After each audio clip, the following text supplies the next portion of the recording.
Come on, if there's someone there, just give me a sign. Will you give me a sign?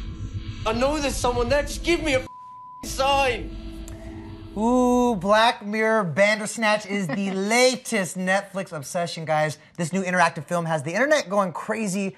I watched it myself last night, and it was gnarly. It's kind of crazy. It's a choose-your-own-adventure film that has alternative endings depending on what choices you make. The length of this interactive film varies on how fast you can get to the end. So how long did it take you? Because I heard some people it took kind of over 3 hours. Not for me. Okay. I got through it way too fast, I think. Really? I think it was about an hour, maybe a little over that I finished the movie. So I had time to go back, because they take you back to the plot points or the last choice you made so you can make another choice. So I was like, wow, I'm boring. You know what I mean? I got to the end too quickly. See, this movie, I haven't had a chance to watch it yet because I feel like, is it suspenseful? Is it scary? It's not, right? I'll tell you what. It's just a normal movie. You can't, be on your phone and be distracted. You have to be paying attention. You gotta be paying attention a little bit. And plus, I watched it on my Xbox, and so the controller vibrates every time you have to make a choice. So I'm just like, okay, all right. Is it stressful making those choices? No. It's not? Okay, it's not. Do you regret any of the choices that you made? Great question. I do regret some of the choices I made, because when I went back and took different paths down the plot, I go, this is way more interesting.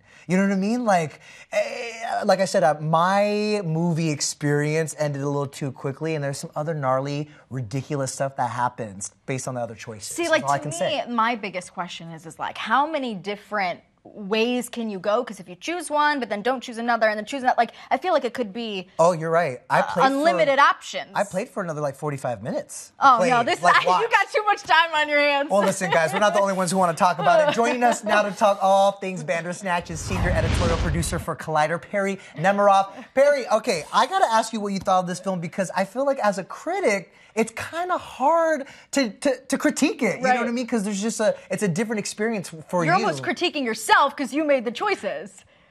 I was critiquing myself in all the most negative ways also. I really did find it super suspenseful, because as you're choosing between these two options they present you, there's a little bit of a countdown feature, so you get super nervous, and there were certain points where I made a decision, and then the second that passed later, I'm like, oh no, why did I choose that? I wish I could go back, and you're locked into it. But that is the beauty of something like Bandersnatch. I mean, you guys just brought it up. This isn't an opportunity to play on your phone while you watch something. This requires an extra level of an engagement, and I think that's a really exciting thing to have in the future of storytelling.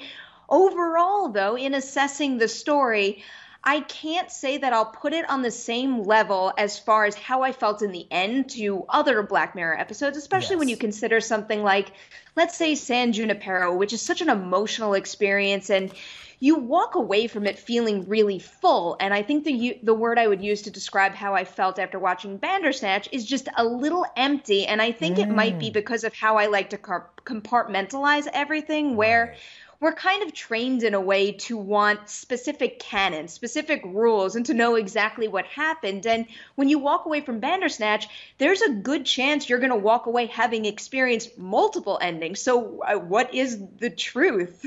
And then which one do you like, or which one do you prefer? You're right. There's usually There's usually a big payoff with Black Mirror, with those episodes. I want to ask you, how many times did you watch it, and did you experience, how many endings did you see?